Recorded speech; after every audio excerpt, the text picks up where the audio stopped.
есепті шығар. Қорапта 12 түрлі түсті қарындаш бар. Осындай 4 қорапта неше қарындаш бар? Есепті шығару үшін 12-ні 4-ке көбейтеміз. Көбейтудің үлестірімділік қасиетін пайдаланайық. 12 санын разрядты қосылғыштардың қосындысы түрінде жазамыз.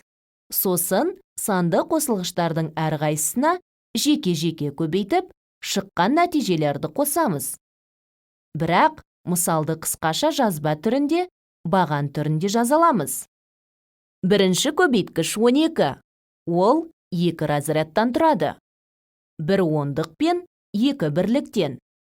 Екінші көбейткіш 4. Ол 1 разрядтан тұрады. 4 бірліктен. Баған түрінде көбейткіштер разряд бойынша жазылады. Екінші көбейткіш бірінші көбейткіштің бірліктер разрядының астына жазылады. Бірінші разрядтан бастап, разрядтар бойынша көбейтіледі. Сандарды көбейтуді баған түрінде жазып шығарғанда, көбейтуге X таңбасы қолданылады.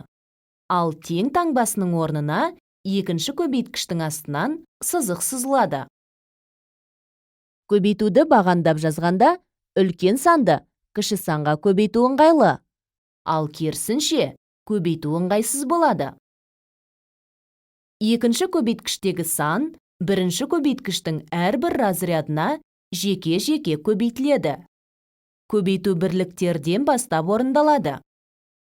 4 көбейту 2 тең болады 8-ге. 8 бірлік бірліктердің астына жазылады.